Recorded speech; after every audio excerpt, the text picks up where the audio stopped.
मनु पांडे भक्ति रस धारा श्रेणी के माध्यम से हम आज एक उस दौर की कहानी को, उस व्यक्ति की कहानी को लेकर मैं आया हूं आपके पास। यह कहानी उस व्यक्ति की है जिसे धर्म ने हमेशा तपाया, त्याग ने हमेशा गाड़ा और पराक्रम ने अमर कर दिया। यह कहानी उस व्यक्ति की है जिसने अपने पिता की एक मुस्कान के लिए अपने पूरे भविष्य को अंधकार में डाल दिया था। वो व्यक्ति जो हमेशा अजेय था, जिसकी मृत्यु भी उसकी इच्छा पर निर्भर करती थी, लेकिन अपने व्रतों का वो हमेशा से कैदी रहा। वो पुरुष, वो व्यक्ति जिसे संसार ने महान कहा, पर जिसकी आत्मा भीतर से एक ऐसी त्रासदी से भरी थी जिसे इतिहास ने श्रद्धा से देखा पर समझने की कोशिश कभी नहीं की। इस व्यक्ति का जीवन दो हिस्सों में बटा था। वो अनेक परतों से फैला हुआ एक विराट व्यक्तित्व की तरफ था, जो जिसके अंदर प्रकाश भी था, अंधकार भी था, पुण्य भी था, पाप भी था, धर्म भी था, दुविधा भी थी, और जो प्रतिज्ञा था वो भी था, और परिणाम भी उसके साथ ही हमेशा रहा है। और इसी विरोधाभास में छिपी है वह गाथा जिसने महाभारत के स्वरूप को हमेशा से बदल के रख दिया था। उस व्यक्ति का नाम देवव्रत, जिसे बाद में हम सब ने गंगापुत्र भीष्म पितामह का नाम दिया। भीष्म पितामह गंगापुत्र, दरअसल गंगापुत्र कहलाने का अर्थ यही था कि उनका जन्म एक साधारण नियति से नहीं हुआ था। वो मनुष्य नहीं, स्वर्ग के ऋषियों के श्राप के कारण दैवीय इच्छाओं से और पृथ्वी के भाग्य के संगम के रूप में थे। बचपन से ही उनमें एक अद्भुत तेज और पराक्रम की कला थी। साधारण मनुष्य उनको छू भी नहीं सकता था। धर्म का ज्ञान उनके भीतर जैसे जन्मजात ही था। युद्ध कला भी उनकी रगों में ऐसी होती थी जैसे मानो युद्ध कला को जन्म उन्होंने ही दिया है। लेकिन इन सब के ऊपर उनकी सबसे बड़ी जो बात थी वह थी विनम्रता। दुनिया उन्हें महान कहती है, लेकिन वह खुद को हमेशा हस्तिनापुर का सेवक मानते। यही उनके व्यक्तित्व का सबसे बड़ा अनोखा पहलू था कि वह जितने ऊंचे थे उतने ही झुके हुए किस्म के इंसान थे। भीष्म का जीवन केवल पुण्य का पहाड़ नहीं बल्कि त्रासदी का जंगल भी रहा। उनका पाप वैसा नहीं था जैसा उन्होंने किया, वो वैसा था जैसे परिस्थितियों ने माथे पर लिख दिया था। इसमें से एक सबसे बड़ा जो कांड आता है, सबसे बड़ा जो दुनिया जिक्र करती है, जो दुनिया की पहलों में, जो दुनिया की नजरों में हमेशा से इसका जिक्र हर कोई व्यक्ति करता है जिसको उसके बारे में नॉलेज भी नहीं, जो उस बारे में जानता भी नहीं है, बस इस व्यक्तित्व को देख के एक माध्यम से, इलेक्ट्रॉनिक्स दुनिया के माध्यम से देखा है, जिसको इलेक्ट्रॉनिक्स दुनिया के माध्यम ने दिखाया है, उसका जिक्र होता है। वो क्या होता है? क्योंकि द्रौपदी के चीरहरण की सभा इसका सबसे बड़ा परिणाम है। वो दृश्य जहां धर्म का सबसे बड़ा ज्ञाता धर्म के सबसे बड़े कठिन प्रश्न में फंस गया।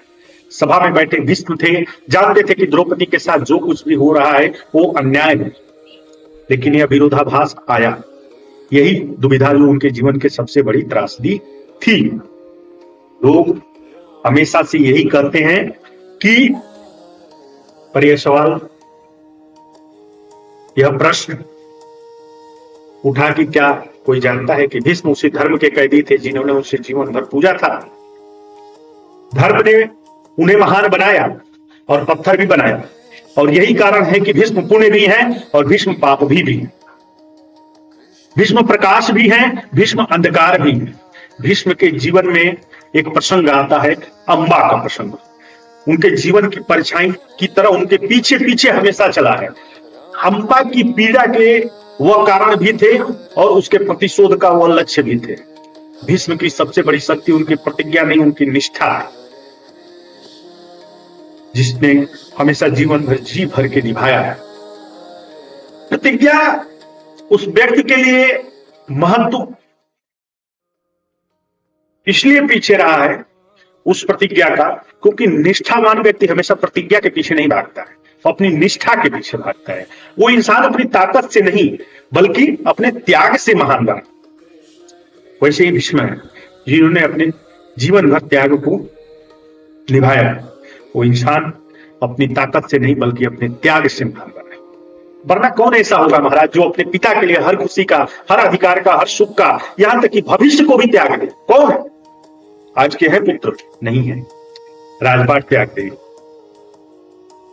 विवाह छोड़ दे, प्रेम छोड़ दे, संतान का सुख छोड़ दे और प्रतिज्ञा के बदले जो है अपने पूरे जीवन को दांव पे लगा दे और उसकी कीमत को चुका दे। लेकिन त्याग आपको बताते हैं, त्याग का दूसरा चेहरा भी होता है। त्याग आपको महान तो बनाता है, लेकिन अधूरा भी जीवन में आपको जरूर छोड़ के जाता है। भीष्म कभी स्वयं के लिए नहीं जी पाए, ये उस व्यक्ति की गाथा है, वो दूसरों के लिए हमेशा जीते रहे हैं। और जो मनुष्य दूसरों के लिए जीता है ना, एक रोज हमेशा वो खाली रह जाता है। भीष्म का जीवन भी इसी अकेलेपन की भट्टी में तपकर हीरा बना था। इसीलिए आज कहानी महाभारत के सबसे बड़े किरदार भीष्म पितामह की है। भीष्म पितामह की कहानी हम शुरू करेंगे, उससे पहले हमारी आपसे गुजारिश है कि हमारे भक्ति रसधारा चैनल को सब्सक्राइब करें और अपने मित्रों के साथ जरूर शेयर करें। इस भक्ति रसधारा चैनल में हम आपको भक्ति की बातें लेके आएंगे, वो भक्ति की वो बातें जो आपने कभी जल्दी सुनी नहीं है। दुनिया इलेक्ट्रॉनिक्स के माध्यम से जो दुनिया आपको दिखाती है वह सत्य नहीं है, लेकिन जब आप शास्त्रों में जाकर पढ़ेंगे तो दुनिया उसमें सत्य नजर आएगी कि क्या हुआ था। अब कहानी भीष्म की शुरू करते हैं। प्रथम अध्याय से, जब गंगा ने मानव रूप में धरा पर धारण किया है और एक राजा की नियति को बदल दिया है। दरअसल गंगा के शांत घाट पर दोपहर के बाद का जो समय होता है, सूर्य ढल रहा था, एकदम चमकीले सुनहले रंग में उस सोने के समान चमक रहा था। हवा में उस दिन हल्की हल्की ठंडक थी। जब शांतनु निकले हैं अपने राज्य से उस गंगा के तटस्थ पे और वो राजा पहुंचा है, कौन? राजा शांतनु। तभी धरा के एक धाम से उस नदी के तटस्थ पे एक स्त्री प्रकट हुई है, जो इतनी सुंदर है मानो स्वर्ग से आई है, और उसके आंखों में नील कमल जैसी जल की तरह पारदर्शी वो देवी गंगा वहां पे प्रकट हुई है। जब वहां पे प्रकट हुई है, मानो महाराज आपसे बता रहे हैं कि इतनी सुंदरता शास्त्र में वर्णन किया गया, महाभारत में बताया गया है कि उससे सुंदर उनकी नजरों में कोई दिखा ही नहीं है। मां गंगा को देख शांतनु मोहित हो गए और विवाह का प्रस्ताव रख दिया। गंगा ने स्वीकार किया, पर एक शर्त रखी, शर्त जो किसी भी राजा के लिए असंभव थी, आप मेरे किसी भी कार्य में हस्तक्षेप नहीं करेंगे। ये गंगा का शर्त था। शांतनु ने मान लिया, प्रेम हो गया था, अधीर हो गए थे उनके प्रति। और आपको पता है, प्रेम हमेशा अंधा ही होता है। अब प्रेम में इंसान को समझ नहीं आता कि शांतनु ने शर्त मान ली, और यही से शुरू हुआ महाभारत का पहला निष्कर्ष। प्रतिज्ञाएं कभी भी बिना कीमत के नहीं आती। विवाह हुई, एक एक करके संतानें जन्म दी गई, और जन्म लेते ही उन्हें गंगा नदी में ले जाकर बहा दिया। शांतनु देखते रहे, मौन होकर, दर्द से असहाय होकर हृदय बार बार टूटा है। महाराज अब सोचिए, जिसके पुत्र को उसके सामने उसको गंगा में बहाया जा रहा है, तो आप ये बताइए उसके लिए, उस पुत्र के लिए उससे बड़ा दुख क्या ही हो सकता है। लेकिन प्रतिज्ञा, जो शर्त रख के जिसको विवाह को प्रस्ताव दिया गया था, जिसको जीवन यापन के लिए रखा गया था, जिसके साथ एक वाणी की शर्त रखी गई थी, उस युग की एक वाणी और उसके महत्व का बहुत बड़ा बलिदान रहता है। इसका जीता जागता आप इस कहानी में उदाहरण देख रहे हैं भीष्म पितामह की। एक एक करके 7 पुत्र ऐसे थे जिन्हें गंगा ने पानी में बहा दिया। 7 पुत्र 7 बार शांतनु खामोश रहे, लेकिन जब 8वां पुत्र पैदा हुआ तब शांतनु का धैर्य टूट गया। चिल्लाकर कहा कि देवी ऐसी क्रूरता क्यों, आप मां हैं या क्या हैं? गंगा ने उसे क्षण सच बताया, कहा यह देव थे, वसु थे, श्राप के कारण जन्मे थे और उन्हें मुक्त कर रही थी, पर यह 8वां देवव्रत जीवित रहेगा, यह तो वो होगा जो आपको सबसे बड़ा गौरव बनेगा। यही देवव्रत आगे चलकर भीष्म बनेंगे। गंगा बालक को लेकर चली गई, बहुत वर्षों बाद लौटी हैं, तो देवव्रत के अंदर इतनी तेज और दिव्यता है कि नीति पारायण युवक बन चुके थे, जिसे देखकर स्वयं देवता भी आश्चर्यचकित रहते थे। लेकिन यहीं पर कहानी का दूसरा अध्याय आता है, जो वो सब कुछ पलट देता है। देवव्रत यानी भीष्म, वो राजकुमार जिन्हें राजा बनना था, लेकिन सेवक बनकर जीना पड़ा। देवव्रत ने वर्षों तक ऋषियों, महर्षियों और देवगुरुओं से शिक्षा ली। वशिष्ठ से धर्म सीखा, परशुराम से धनुर्विद्या सीखी, सुख से विवेक, ऐसा ज्ञान उन्हें मिला कि वह किशोर भी पृथ्वी का सबसे बड़े सर्वश्रेष्ठ राजकुमारों में गिने जाने लगा। हस्तिनापुर ने उन्हें युवराज घोषित कर दिया था। प्रजा जो थी वह राहत की सांस ले रही थी। कुरुवंश का उसका सबसे योग्य उत्तराधिकार मिल गया था। लेकिन नियति को इससे बड़ी कहानी चाहिए थी और नियति ने उस कहानी को हमेशा पलट दिया, हमेशा हमेशा के लिए उल्टा है। देवव्रत में कोई कमी नहीं थी। सकुशल थे, कुशल योद्धा थे, कुशल राजकुमार थे, कुशल सेवक थे, कुशल नगर के सबसे एक होनहार राजकुमार भी थे। पर जिस मार्ग पर उन्हें चलना था वह महिमा ही नहीं, महानता की सबसे बड़ी पराकाष्ठा थी। और यहीं से शुरू होता है भीष्म के जीवन का तीसरा अध्याय। सत्यवती आती है जो इतिहास को नया आकार देकर दे रहा है। सत्यवती का आना और इतिहास को एक नया आकार देकर जाना था। दरअसल एक दिन शांतनु यमुना तट पर सत्यवती से मिलते हैं। एक महिला, साधारण सी, आकर्षक, सरल पर मनमोहक। शांतनु का हृदय एक बार फिर डोल जाता है। सोचिए, पहला एक बार डोला, इतना बड़ा अध्याय की कहानी हुई। दूसरा जाके यमुना के तट पे डूब गया है और साधारण सी, आकर्षक, सरल पर मोहक शांतनु का हृदय इस महिला के प्रति खींच गया। शांतनु ने विवाह का प्रस्ताव रखा, लेकिन सत्यवती के पिता ने एक शर्त रखी कि मेरी बेटी का पुत्र ही हस्तिनापुर का राजा बनेगा। यह शर्त लगभग असंभव सी थी, क्योंकि देवव्रत जीवित थे, गंगा पुत्र भीष्म जीवित थे। उस राजकाल में बड़ा ही पुत्र राजा बनेगा, उसका उत्तराधिकार होता था, ऐसी संभावनाएं हमेशा से बनी रहती थी। शांतनु वापस लौट आए हैं, उदास हैं, मन में टूटे हुए हैं। उनकी आंखों से जो बूझती हुई लौहे देखना देवव्रत के लिए असहनीय हो गया था। पिता की मुस्कान के लिए हमेशा को त्याग दे रहे थे, ये सबसे बड़ी उनकी एक कहानी बनी। पिता के हर भाव को समझते थे। नाविक के पास गए हैं उस तट पे और पूछा कि मेरे पिता इतने दुखी क्यों हैं। नाविक ने शर्त बताई। उसी क्षण हुआ वो त्याग जिसको इतिहास ने हमेशा के लिए बदल दिया। देवव्रत ने कहा कि मैं अपना उत्तराधिकार को त्यागता हूं। नाम कभी भी शांत नहीं होता है। मन की जो विचलन है ना, आप इसको शांत नहीं कर सकते। उसने कहा, लेकिन तुम्हारी संतानें भविष्य में वो पैदा होंगी, वो तो राजा बन जाएंगे। ये बात शांतनु ने कहा। लेकिन तब देवव्रत कहते हैं कि आज मैं एक प्रतिज्ञा लेता हूं। एक प्रतिज्ञा ने झकझोर दिया है। देवव्रत ने वो प्रतिज्ञा ली जिससे धरती को भी असमंजस में डाल दिया है, हैरान कर दिया है। उन्होंने कहा कि मैं आजीवन ब्रह्मचर्य को पालन करूंगा और आजीवन में ब्रह्मचारी रहूंगा। मैं विवाह नहीं करूंगा और संतान भी उत्पन्न नहीं करूंगा। यह प्रतिज्ञा इतनी भारी पड़ी, इतनी भारी पड़ी, इतनी असंभव में डाल दिया था दुनिया को कि देवता भी इसको देख के चकित रह गए थे। उसी क्षण देवव्रत भीष्म कहलाए और भीषण प्रतिज्ञा लेने वाले व्यक्ति का नाम भीष्म पड़ता है। और उन्होंने इतनी बड़ी प्रतिज्ञा ली, इसीलिए शांतनु प्रसन्न होकर उन्हें वरदान देते हैं। क्या देते हैं? इसको वरदान किसी देवता ने नहीं दिया था, उनके पिता ने वरदान दिया था कि तुम इच्छा मृत्यु का वर दे देता, ऐसा वर जिससे मृत्यु भी उनकी इच्छा के अनुरूप ही रहे। उन्हें छू नहीं सकती है, लेकिन यही पर एक अपमान हुआ जिसकी आग ने भविष्य को पूरी तरह से डमाडोल कर दिया। भीष्म को उस आग ने भस्म कर दिया। यहाँ पर एक कहानी का चौथा अध्याय लिखता है। सत्यवती के पुत्रांगद युद्ध में मारे गए। दूसरे पुत्र थे, वह कमजोर रोगी हुए। भीष्म ने उनके विवाह के लिए काशी के स्वयंवर में जाकर 3 राजकुमारी अंबा, अंबिका और अंबालिका को जीत लिया। वो हस्तिनापुर लेके आए हैं, लेकिन अंबा ने बताया कि वह पहले से साल्वराज से प्रेम करती हैं। भीष्म ने उन्हें सम्मान पूर्वक वापस भेज दिया, पर साल्वराज ने कहकर मना कर दिया था कि तुम्हें अब कोई जीत चुका है। अंबा वहीं से टूट जाती हैं, अब मैं तुम्हें स्वीकार नहीं कर सकता हूं। अंबा टूटी और ज्वाला बन गई। वो भीष्म के प्राणों के काल के रूप में मरड़ाने लगी। वापस आई हैं, तुम मुझे जीत कर घर लाए हो और मुझे जीते हो। अब साल्वराज ने मुझे मना कर दिया है, अब तुम मुझे ही स्वीकार करो। भीष्म पहले से ही प्रतिज्ञा थे, वो कुछ नहीं कर सकते थे। अम्मा की आंखों में उसी क्षण घृणा और आग का प्रतिशोध पैदा हो गया। उन्होंने मना किया कि हे अम्मा, मैं आपको स्वीकार नहीं कर सकता हूं क्योंकि मैं प्रतिज्ञाबद्ध हूं।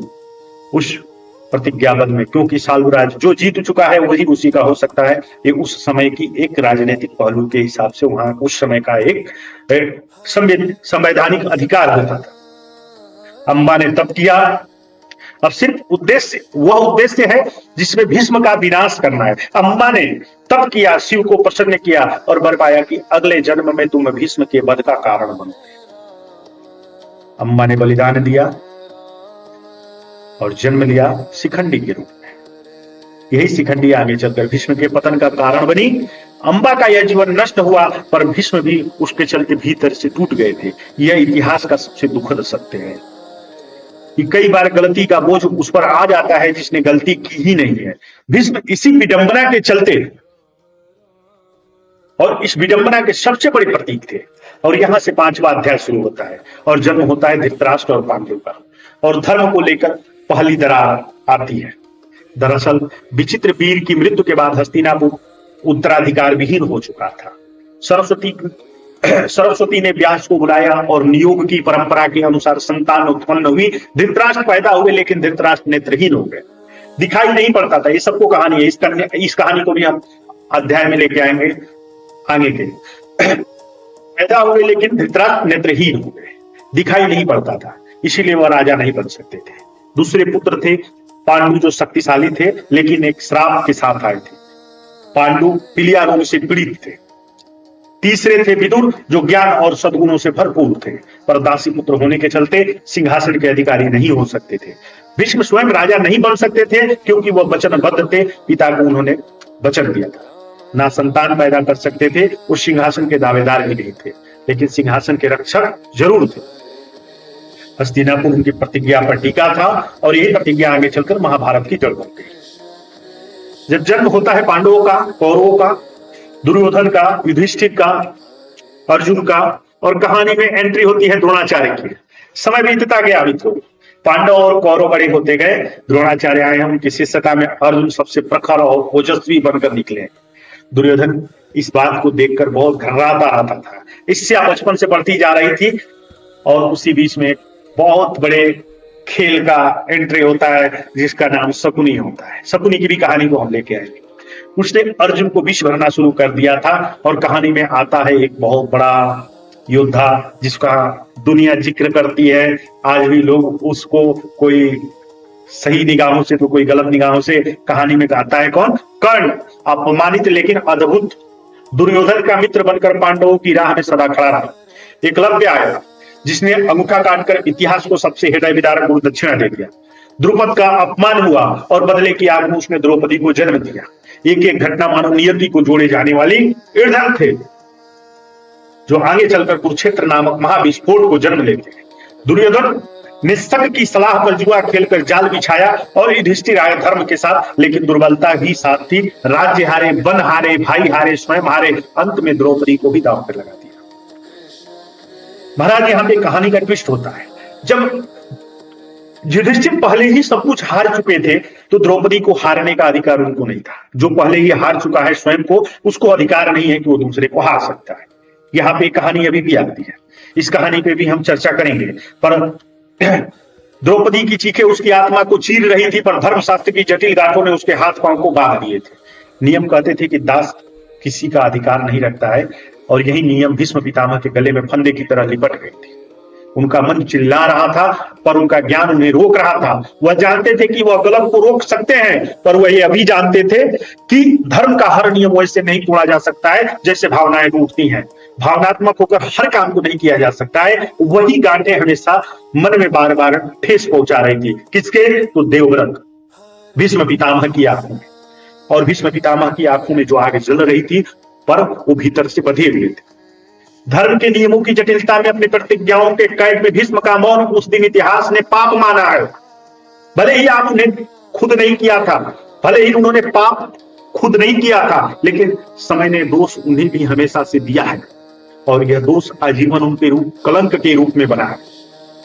यही क्षण आता है महाभारत का, वो जिसने अच्छाई के सबसे बड़े महान चरित्र पर जीवन भर के लिए एक अमर धब्बा छोड़ दिया। यहीं से जन्म हुआ उस कुरुक्षेत्र का, जो सबसे बड़ा युद्ध और भीष्म की अंतिम लड़ाई बना।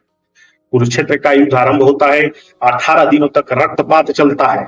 महामानव विनाश की सबसे बड़ी वो दुर्लभ दशा थी। उस महान विनाश की धरा में उससे बड़ा कोई काल कौरव नहीं था। कौरव सेना के सेनापति भीष्म थे और उनकी उपस्थिति ही पांडवों के लिए सबसे बड़े भय और काल के रूप में प्रतीत थी और उसका सबसे बड़ा भय का प्रतीक था। अर्जुन उनसे लड़ने को तैयार थे, पर कृष्ण जानते थे कि भीष्म को पराजित करना आसान नहीं है। भीष्म केवल एक योद्धा नहीं बल्कि परंपरा भी है। किसकी? युद्ध की। उनका हर तीर ब्रश था। ब्रश जैसे दांतों को हम साफ करते हैं उस तरह से साफ कर सकते थे पांडु पक्ष की सेना को। वो युद्ध भूमि में चलते नहीं थे, मानो गरुड़ की तरह उड़ते थे। पांडवों के लिए उनका सामना करना असंभव हो गया था। तब कृष्ण ने राजनीति, युद्ध नीति और धर्म नीति का संगम लेते हुए कहा कि अर्जुन शिखंडी को आगे करो।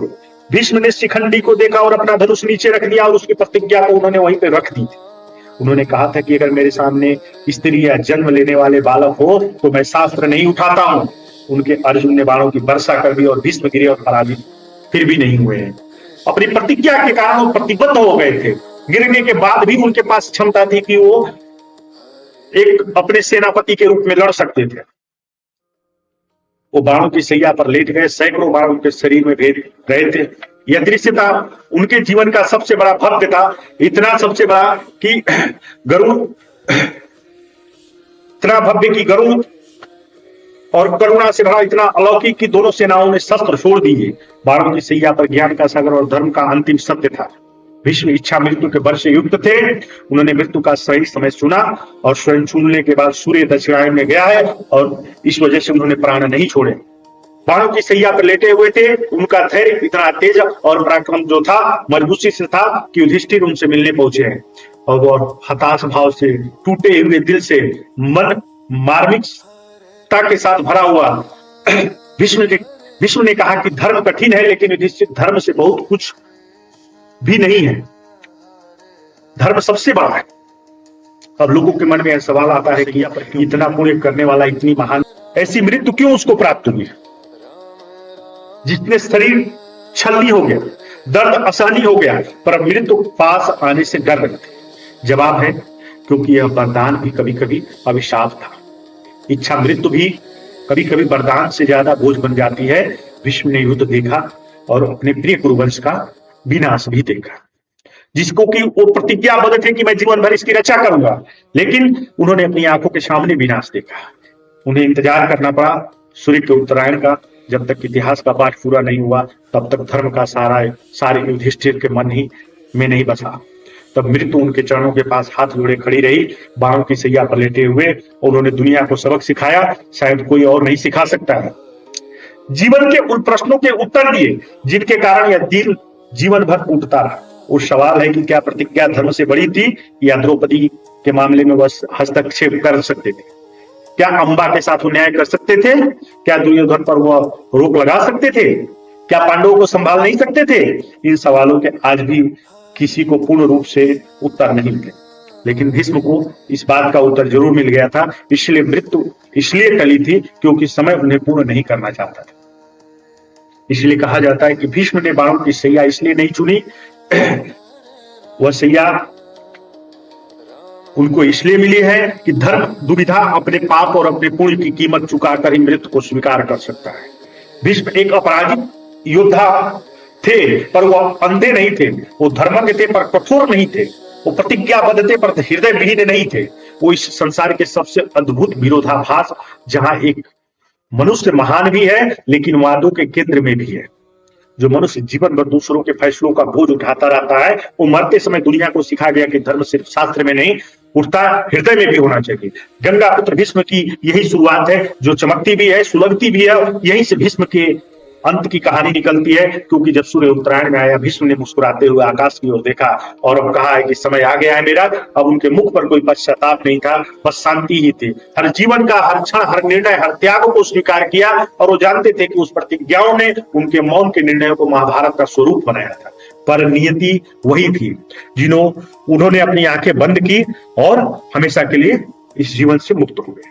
इसलिए हम समापन पर कहेंगे कि भीष्म वो पुरुष थे जिन्होंने जीवन नहीं जिया, जीवन का अर्थ बतलाया। भीष्म इसलिए महान नहीं थे क्योंकि वो अजेय थे, महत्वता इसलिए थी क्योंकि वह टूटे पर झुके नहीं, दुविधा में पड़े पर विचलित नहीं हुए, जले पर दूसरों के लिए हमेशा प्रकाश बने, हमेशा अपने को जलाए। वो उस युग की ढाल भी थे और तलवार भी थे, वो धर्म के रक्षक भी थे और उस युग की सबसे बड़े धर्म के सबसे बड़े प्रश्न भी थे। और उनका जीवन एक उदाहरण नहीं, एक प्रश्न रहा कि धर्म केवल नियम है, क्या त्याग है हमेशा सही है, क्या प्रतिज्ञाओं को निभाना जीवन में सबसे बड़ा हो सकता है। भीष्म ने जीवन नहीं जिया, जीवन जीकर समझाया है। उनका जन्म एक श्राप से हुआ, मृत्यु वरदान की तरह भी मिली और आज इतिहास में भीष्म अमर है। अमर एक ऐसे पुरुष के तौर पर जो महान, दुखद भी है, प्रकाश भी है, परछाई भी है, आदर्श भी है और चेतावनी भी है। और यही कारण है कि भीष्म पितामह केवल एक मात्र पात्र नहीं है, वो एक युग है और उनका जीवन एक कथा नहीं, एक महाकाव्य के रूप में लोगों को पढ़ना चाहिए। बाद में समय भी मौन हो जाता है। यही कहानी है गंगापुत्र भीष्म की और यही कहानी है महाभारत के सबसे बड़े किरदार की। यहाँ कहानी के सबसे बड़े सबक जो हमें आपको और महाभारत से लेना चाहिए कि पितामह की कहानी अगर अच्छी लगी है तो अपने को साझा कीजिए और कहानी सुननी हो तो कमेंट सेक्शन में जाकर लिखिए। फिलहाल आज के लिए इतना। जय श्री कृष्णा, जय श्री